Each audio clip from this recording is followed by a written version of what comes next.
Welcome back to our YouTube channel. In today's video, we will find out the top 10 most unrealistic romance movies.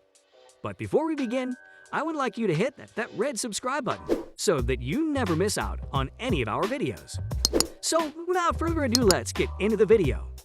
Romance movies aren't just for girls' nights, nor should they only be relegated to the first half of February.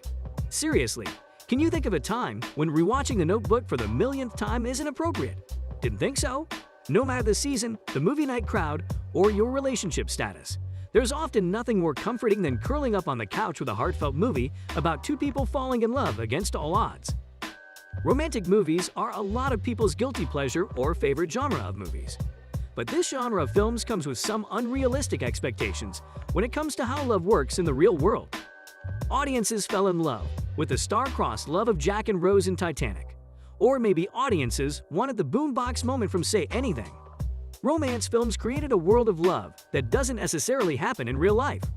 The nerdy girl falling in love with the town bad boy might only be a fantasy. Hollywood gets away with a lot of made-up scenarios about love. Fortunately for us all, 2021's romance movie offerings are nothing short of a love fest. If there's anything we've learned in the last year, it's the importance of our relationships with our loved ones. And the next year's worth of new releases will reflect that. Expect to see the final installment of a beloved trilogy, new adaptations of tried-and-true love stories, and plenty of original stories that promise to tug on your heartstrings, if not also send you sobbing your way through a Kleenex box. Here are the top 10 most unrealistic romance movies. Number 10. No one's ever on their time of the month. There are countless romance films where sex becomes a pivotal moment in the main character's storyline. Over the past couple of years, films have escalated into being more realistic with one-night stands or flings. But there's still a discrepancy. Audiences never see the main female lead get her time of the month. Throughout the entire film, she never really talks about it, or has the awkward trying to get out of sex because of it. It's not even seen in erotica films like 50 Shades of Grey. Romance films focus more on what sexual encounters mean for the storyline than what can happen.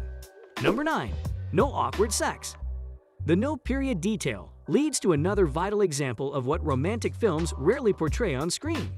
Yes, there are more than a handful of films that do show awkward sexual encounters, but it's rare at most. Taking a closer look, a majority of awkward sex scenes occurred in comedy or parody films like The 40-Year-Old Virgin or American Pie.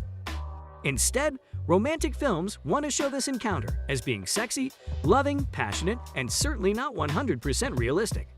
Most scenes are 2 to 3 minutes long, there's barely any sweat, and they're always wrapped up in the bedding. There's certainly no cleanup either. Number 8. The airport chase. Depending on what year the romantic film was made, the airport chase made somewhat more sense. This is a common romantic trope that will never actually happen in real life. The male character, realizing his mistake, will not run through hordes of passengers through security in an instant to profess his love. He'd be in luck if he got through TSA. Recently, The Kissing Booth 2 had a similar scene, and it was perplexing that Joey King, got to the terminal so quickly without a boarding pass. In She's Out of My League, the only reason Molly, Alice Eve, got to the terminal is because the characters worked at the airport. Number 7. No one gets a cold after a kiss in the rain. At one point or another, romance films made everyone dream of getting kissed by Prince Charming in the rain. It looks like something out of a dream, which is the goal, and if done right, it can be absolutely beautiful.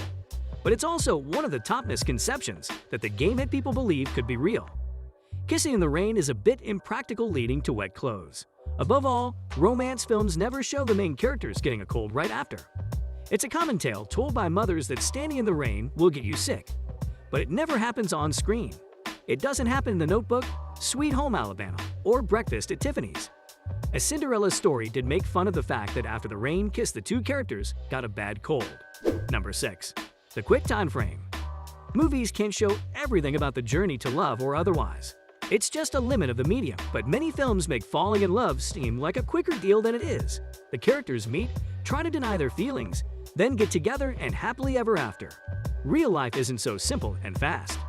Films don't show fights, annoying traits, or bad habits. Most of the time, they don't show the process of falling in love the way it is. Somehow, the characters already went through months of dating and everything was perfect. If you are enjoying watching this video, please hit the like button. Number 5. the mediocre transformation that attracts the guy. It's sad to say this, but it must be said. Romance films did too good a job at having the female audience believe that a makeover would win over their crush. Two types of transformations take place. One is the extreme that is seen in The Princess Diaries, and the other is more mediocre. Take, for example, She's All That? Lainey Boggs, Rachel Lee Cook, is seen as not attractive simply for wearing glasses and painted overalls.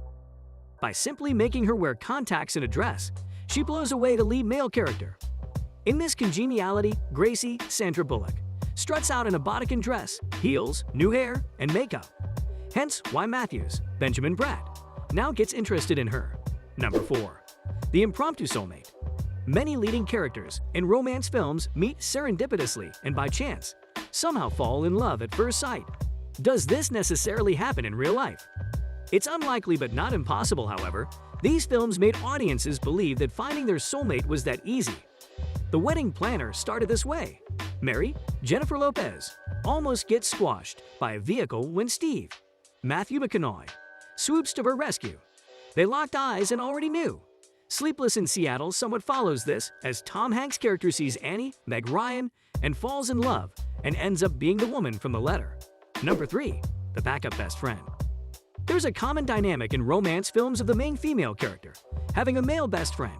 When her journey to fall in love with her crush backfires, there's her best friend to save the day and confess his real feelings. This is seen in many films such as 13 Going on 30, Pretty in Pink, No Strings Attached in Love, Rosie.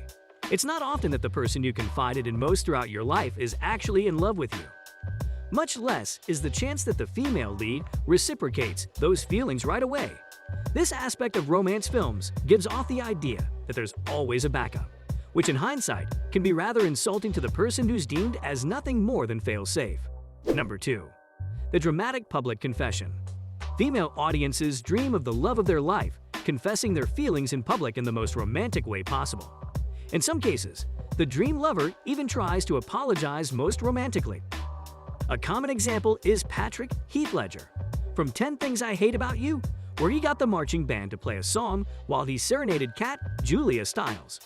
Similar examples include Dirty Dancing, where Johnny Patrick Swayze confesses his feelings to babies, Jennifer Grey, parents in the entire dance hall, or Andrew's Ryan Reynolds' confession in front of the entire office in the proposal. Long story short, this is the kind of thing that people usually dream of but rarely succeed in, since intimate and personal confessions usually work better. Number 1. The guy always gets the girl. Looking back at popular romantic films, it's perplexing to try and understand how the guy still got the girl. In The Notebook, the male lead is relentless in getting a date, to which she keeps answering no. The same occurs in 10 Things I Hate About You. Even if the girl doesn't want to go on a date, it still happens anyway. Even after all the wrong the male lead has done, the girl still forgives him. This happens with a confession and a kiss, much like The Kissing Booth 2, where Elle still goes after Noah, Jacob Elordi, after what he did. Only films like 500 Days of Summer or How to Be Single are realistic in their ending. Tell us in the comments section your thoughts. That's it for today. Hope you enjoyed watching today's video. Make sure you subscribe to our channel for more such amazing content. We will see you in our next video. Till then, take care, goodbye.